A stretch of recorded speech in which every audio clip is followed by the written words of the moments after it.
In our current business environment, and for the foreseeable future, risk management, especially regarding the ever-growing cyber-related threats, is a central concern for any executive. Whether running a small business, leading a Fortune 100 company, or any organization, the size and scale may differ, but the risks are growing at an alarming rate, and inaction is not an option.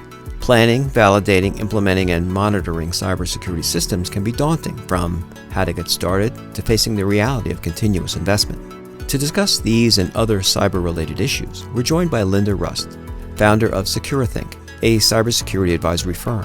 Linda is a highly respected figure in the field, with many credentials in project management and cybersecurity. She's among the first 100 assessors accredited for the Cybersecurity Maturity Model Certification Program, recently introduced by the United States Department of Defense. Although she works in a highly complex field, Linda can distill into simple language defining the objectives, necessary investments, and deliverables for any program. This makes her a sought-after instructor, speaker, and trusted advisor. Linda, welcome to our podcast series. Nice to be here. Thanks for having me. Oh, happy you could join us.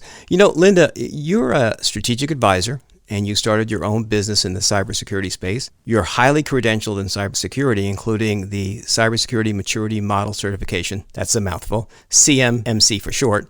Then it's related to the Department of Defense contractors and subcontractors. But you arrived at this point after charting a different course for yourself. Please tell our audience about your journey that led you to a career in cybersecurity. Oh, my pleasure. Well, certainly the common ground with your entrepreneurs in the audience is that, as you mentioned, we've been a small business since the last millennium. And for our listeners that are in larger enterprises, our common ground is that I've spent a lot of my career, certainly the last 15 years, in enterprises ranging in scale from Fortune 10 to Russell 2000. My role in those situations has been to use the business case to engage the C-suite and the board in mission-critical technology. So you asked about my path in risk management and cybersecurity, and the start of that is certainly my degree in computer engineering. That was a fairly new idea in the electrical engineering department at the time. My cybersecurity at that point wasn't on anybody's radar yet in those years. Fast forward several years, and by then I had specialized in running mission-critical technology projects, always for large-scale enterprise. So we're talking 250 programmers creating off-the-shelf software product, or managing networks of 25,000 PCs plus data centers and campus, multiple buildings connected by an optical fiber ring.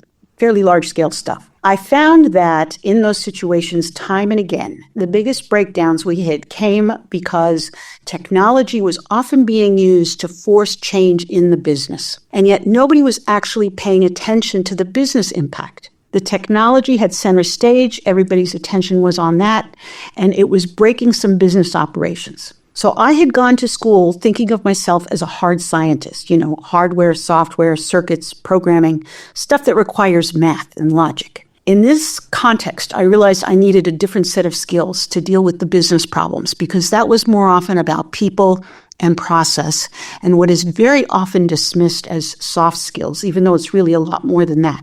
I was already independent at this point, so I could do some things with my training budget that at the time, had I been in a corporate program or project manager job, my supervisor would probably not have approved of what I was doing.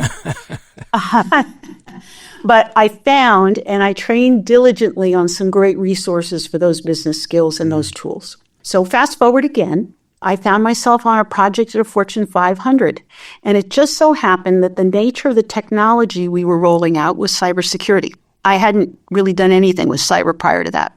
My client was the Chief Information Security Officer, and he was working really closely with the C-suite and the board on some things they wanted to see done about that. So these skills that I had built to interface with business operations and making the business case became the ultimate differentiator that got me started in cybersecurity. I think of it as backing my way in, even though I was an engineer, which really was also very important. So I ended up working with that client for the next 10 years, and that client has since parted ways with that Fortune 500 and is now my collaborator at SecureThink. Oh.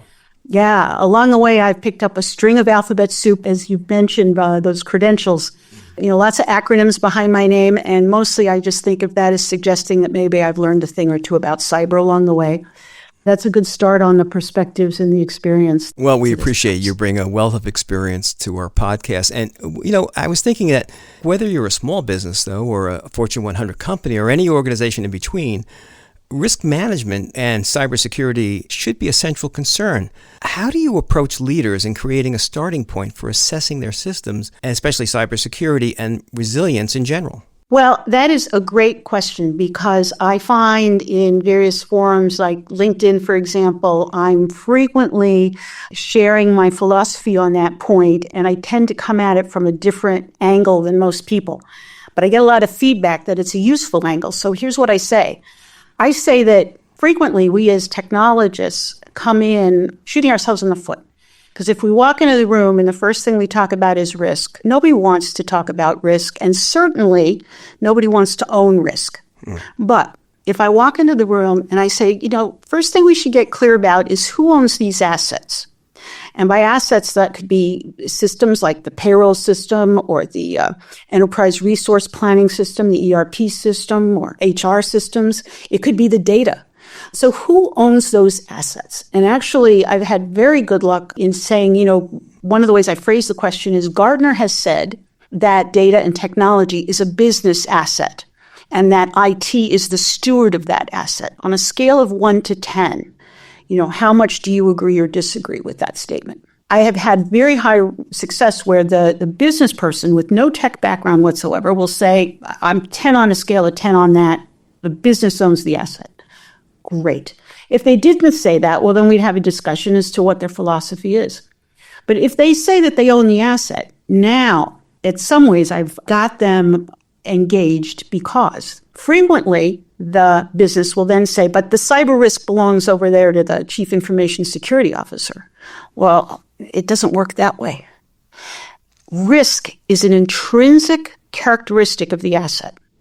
So if you, Mr. President of this business segment, own this asset, you can't give away the risk. It's been said, for example, that nobody washes a rental car, right? If you own that car, you own that asset, you're going to take very different care of it. You may not know how to do everything that asset needs correctly. So you would have advisors who are experts in the various details, just like you take your car someplace else to get the oil change. You don't necessarily do it yourself, right? But when we talk about assets, it's a fabulous way to engage the business. And they start paying a lot more attention to the details when we start the conversation that way. Interesting. Now, it's funny that one of the things that came to mind when we talk about this is that business people, and especially small business people who are just so busy, and a lot of us use heuristics. Those are those little methods that we use to make decisions with, those certain little ways that we approach things that make easy for us. And they often lead to what they call logical fallacies, right? And one of them is, and it can be catastrophic in this area, is to have the idea that you set it and forget it. Okay, we made an investment. I bought the recommended software. It's all great. I don't have to worry about it anymore. And I got to believe that is like catastrophic in this area. So could you talk about that a little bit? Absolutely. We get that a lot in cybersecurity, too, because they'll say things like, well, we put $100,000 into cybersecurity last year. Why are you back asking for more? Right. Right. So one of the things I've posted, I'm going to mention LinkedIn again, is there's a concept in security called defense in depth. And defense in depth means that there are layers, because you think of any given piece of technology like a piece of Swiss cheese. It does certain things, but there are holes. There are things it doesn't do. And so the way you get coverage over your whole slice of bread is you put layers of Swiss cheese and you kind of line up the holes so that one piece of cheese covers the whole of the other, right? Right.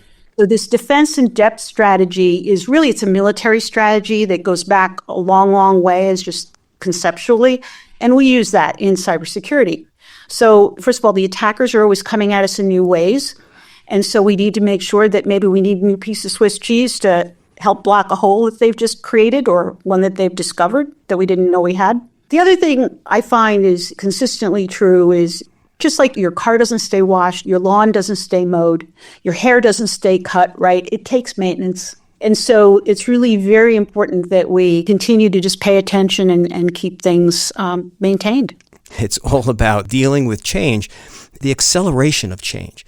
And obviously AI, artificial intelligence, really puts amazing tools in the hands of both users and cyber criminals. And so I got to believe that what you're talking about, especially in related to ongoing monitoring, maintenance, adjustments, and constant reinvestment, that's got to be part of an intrinsic strategy. And I'm wondering, so when you talk to business people about tackling cybersecurity, how do they know they're doing the right thing, and how can they measure that impact? Wow, that is a really great question, and it's actually getting a fair amount of press these days. So let me start by saying that in cyber lingo, my colleagues would translate that very great question of yours to say, that's about assurance. So it's one thing to put certain controls in place, but how can we be assured that they're working? How can we be assured that how can we assess it accurately and then be assured that we're getting the results that we intend to get? It doesn't happen very much, and one of the big reasons is that most frameworks that we use to select controls and decide what needs to be done relative to what we already are doing, they don't actually have assurance built in. Now, the National Institute of Standards and Technology, NIST for short, which is an American body of standards and guidance, does for cybersecurity have not only the guidance documents, but also another volume, a companion volume that is specifically focused on assessments and assurance.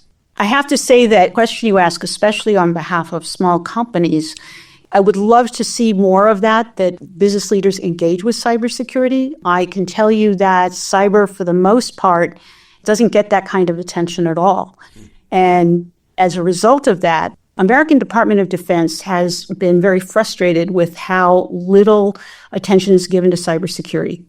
In particular, their contractors, people who do work for the Department of Defense, have had in their contracts requirements to do cybersecurity, and they've had those requirements since 2016, so a really long time. And yet, research by the DoD shows that barely 30% of their requirements are actually implemented. So the DoD has been really frustrated with this. And so back to that word assurance, this is actually hot off the press, ripped from the headlines. It just became effective December 16th, that there is that CMMC program that you mentioned in introducing me. And what the CMMC program is all about, the DoD starting to send assessors out to their contractors to have a look and say, show me that you are doing what you say you do about this. So it's actually a really hot topic. Wow. The small, medium, even large companies, though, often rely on third-party providers of whether it's storage, cloud storage, or processing or customer service, right? They've all got this backbone that they rely so heavily on third parties. What is the risk associated that leaders should be on the lookout for as they contract third-party providers? Well, that's a hot topic too, and it's woven into even what the DoD is having to do. You're absolutely right. The vast majority of small, even medium businesses rely sometimes entirely and almost always at least partially. Even the large organizations rely at least partially on external services. The DoD calls it the Customer Responsibility Matrix, and that's what it's called for FedRAMP, if you've ever heard of that lingo having to do with the federal government. Sometimes it's called a Shared Responsibility Matrix. So what that means is if I'm hiring services, that we are very clear about what part of a given piece of work, what part is going to be done by that external service, and what part do I continue to have responsibility for. And even if they're going to do it, I still have to have responsibility for supervising them to make sure that they're doing whatever they say they're going to do. And that's a piece that a lot of folks tend to forget. Here's the analogy I have for that. When I was raising my daughter, I would make her do some of the cleaning. And I said, it's not because I necessarily think you're going to be doing all the cleaning the rest of your life. It's because if you're going to hire a cleaning service, you need to know how to supervise them. Right. And you can't do that if you've never dusted a shelf in your life or cleaned a bathroom. It's an excellent point. And listen, for most business leaders, they created their own small business and they're going to outsource to XYZ company for these outside services. And so you need some basic knowledge. And I think that's a big push of why cybersecurity as well as AI related training is sort of becoming meshed into curriculums out there for business students, as an example. So yeah, no, I clearly understand that. And an aspect of this, though, that we don't want to overlook is understanding the human element in cybersecurity and how crucial it is, and often plays a significant role in preventing and resolving these cyber threats that are out there. Could you share some of the best practices for organizational leadership in this context? Usually when you ask about the human dimension, people start thinking about stuff like social engineering and phishing simulations. But really, the engaging at the leadership level has so much more leverage. We have a philosophy that security begins with a mindset. That is why we called our company Secure Think. So security begins with a mindset. Example, if you can't afford to protect it, you can't afford to connect it, which actually ties back to the question you were asking too about, the set it and forget it. If you can't afford to keep maintaining the security, then don't plug it into the internet because you're just asking for trouble. The idea we were talking too about asset ownership and getting advice on being a good steward. If you're not yourself an expert, this is one of the reasons we have fractional CIOs and fractional chief information security officers, right? As we have fractional CFOs. There are many businesses that are too small, they don't really need a full-time CFO, but you might hire someone to come in as a fractional. Right. And that would be true in these other areas of expertise, which as technology becomes more and more important to businesses of all stripes in all different industries, as a leader, as an owner, you need to be able to have somebody that you can trust to give you the right skinny and who does have the background that you might not have. Yeah, so in any strategy, in any business operation, you want to make sure that you have well-defined roles and responsibilities, right? So even if someone comes in on a fractional basis, so what do I expect from them? What's their role as it relates to cyber? And what are their list of responsibilities? And how do we communicate on that? Is it monthly? Is it, what is that best practice out there? There is no single answer to this. It really depends on how complicated is your technical footprint. If you have a fairly homogeneous situation where, everybody uses the same kind of PC and we only have 3 of them or 5 of them, then that's a very different situation than if you have a much larger scale and, you've got a Mac over here and you've got the engineers on Linux and you've got somebody else running Windows. The complexity of the situation, what kinds of software are you using? Do you have control over your software? Is it everybody's flying by the seat of their pants kind of a situation? All of that would really depend on, how often you need to talk about it, how much expertise does the person that you're getting your advice from have. Real life that people can relate to has so many examples that are very much this too. It's kind of like, where do you decide to take your car for servicing? Right. You take it to the dealership. That's not always the best choice. It's certainly not always the most cost-effective choice. But, finding a small shop where the people really do know what they're doing is not so easy either. And that applies equally here in technology and in security. That's some excellent insight that people need to consider. Speaking of insight, and I'm going to ask you to polish up your crystal ball there. As we look into the future, and especially as it relates to AI, can you summarize what organizational leaders and especially board risk committees should watch out for in terms of cybersecurity? I'm going to say, if we bring it close to home for the leaders, that regardless of the size of your organization, if you embrace the idea that security begins with a mindset, that really is a very good North Star. It's a good theme here. So when we talk about AI as an example, how does that relate to AI? Well, people are using AI all the time, and they're uploading information. And frequently, they're really not considering that they're giving the AI rights to whatever they upload in some way. I have a good friend of mine. She's an artist representative. And so she was using AI to upload a picture that one of her artists did and ask the AI to please describe this in certain terms. And she was reporting to me that she was getting some really remarkably usable stuff, at least that, that she could then edit. But I pointed out to her that when she's uploading these images, has she looked into what kind of rights she's giving to the intellectual property? And of course, she hadn't thought of it. Right. That's happening in large enterprise all around the globe right now, where lots of people are, quote unquote, playing with AI, but in the process, they're giving away intellectual property. I'll give you another example. A friend of mine who works in securities was wanting to see some articles of things that were behind a paywall. He was being cheap and he didn't want to pay to get behind the paywall. So he asked AI to please give him a summary of this given article. And AI came back with a lovely summary. And he did that enough times. And he finally asked the AI, he said, so do you have a subscription to this or how are you getting this information? And the AI came back with and said, no, we don't have a subscription to this, but there's enough chatter about this content that we can pick that up around the internet.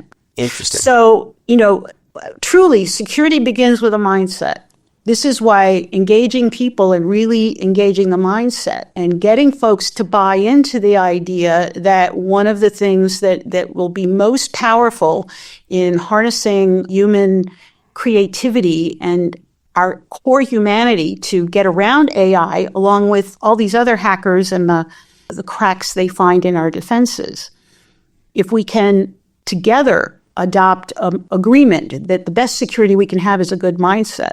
I think this is brilliant. Thank you for that. And I think that gives our listeners a view into the future that they have to be aware of. And then how do you deal with all of these threats? And not just threats, but opportunities that are out there too. So last question for you, Linda. What one word describes who you are? You hit the nail on the head when you introduced me, John. You called me a strategist. I didn't start out being a strategist, and I didn't set out to be a strategist. I evolved in ways, and when a few years ago I was looking for a better way, more accurate way of labeling that, I hit upon strategy, and then I ran it by a few of my clients and said, does this ring true for you? And I got back a resounding yes. I was working more at the level of the C-suite and the board. Really, we were developing roadmaps, and that's when I said, okay, so now it's strategy. It's a continuous evolution, right? It's a continuous learning. It's a continuous, this is a new set of problems. My old tools don't work on these problems, right? It's not, I only have a hammer, so every problem becomes a nail. This is a new problem, and I'm going to go get myself a screwdriver or a torque wrench or whatever it's going to take. It's a perfect word to describe what you do, especially your ability to interact with business owners and get them to start to really open up and evolve in terms of their thinking about, especially in the context of your expertise in terms of cybersecurity. Linda, I have to tell you, thank you so much for joining us. This was wonderful, and I know our listeners are going to get a lot out of this. Thanks so much. My pleasure. Thank you for the opportunity. Linda shared some of the best practices organizational leaders can follow when developing and executing a company's cybersecurity plan. And here I'll highlight just a few. First, regardless of the organization size, leaders should embrace the idea that security begins with a mindset. Leadership must promote its importance to ensure that it becomes part of the organization's culture. If you can't afford to protect it, you can't afford to connect it. That simply spells out that if you can't maintain a cybersecurity program, don't expose your and often your customers' digital assets to cyber risks. We discussed defense in depth, which refers to implementing multiple layers of security. As she said, each layer is like slices of Swiss cheese with holes and vulnerabilities, but collectively they overlap and provide comprehensive coverage. Effective leaders recognize their limitations and rely on experts for strategy, planning, and implementation of risk mitigation programs. For smaller organizations, engage a cybersecurity consultant or consider using fractional CIOs or Chief Information Security Officers. We talked about third-party risks, especially as companies large and small outsource an array of IT services, including cloud storage and processing services that expose customer and company data. As Linda pointed out, this is a hot topic and cited what the Department of Defense calls the Customer Responsibility Matrix, which defines the division of cybersecurity responsibilities between a customer and a service provider. It lays out how the contracting company supervises third parties to ensure they're doing whatever they say they will do. So how can leaders measure the effectiveness of their cybersecurity programs? Linda stated that assurance is crucial. Implementing controls is insufficient unless the efficacy is verified. Linda referenced the National Institute of Standards and Technology, NIST for short, which offers guidance on assessments and assurance of cybersecurity. Avoid the set it and forget it fallacy. Linda noted that management often questions cybersecurity funding, by asking questions like, hey, we invested $100,000 last year. Why are you back asking for more? Well, if you're a good steward of the assets under your control, managing risk is a key part of your responsibilities. And thwarting evolving cyber risk requires ongoing maintenance and updating. We discuss creating an AI policy defining its use and what information is off limits. Frequently, employees don't recognize that when they're playing with AI, they're giving away the rights to whatever they upload. Remember that AI apps you're getting for free is learning and using what you're providing for free. Next, Linda used the word strategist to describe herself. Within her field, a strategist is viewed as a professional responsible for developing and implementing a comprehensive plan to protect an organization from cyber threats. I think we can agree that strategist is an apt description that applies to her. We thank Linda for sharing her experience and invaluable insights. This podcast is executive produced by John Rebecchi and the New York Institute of Technology in conjunction with the School of Management and the Office of Strategic Communications and External Affairs. Our co-executive producer is Dr. Deborah Cohen, Professor of Marketing at the School of Management. Our social media strategist and producer is Petra Shantaraga. And our audio editor and mixer is Brian Falk from Abacus Entertainment. Special thanks to Professor Ellie Schwartz and John Rolicki from the Office of Development and Alumni Relations for all their support. Until next time.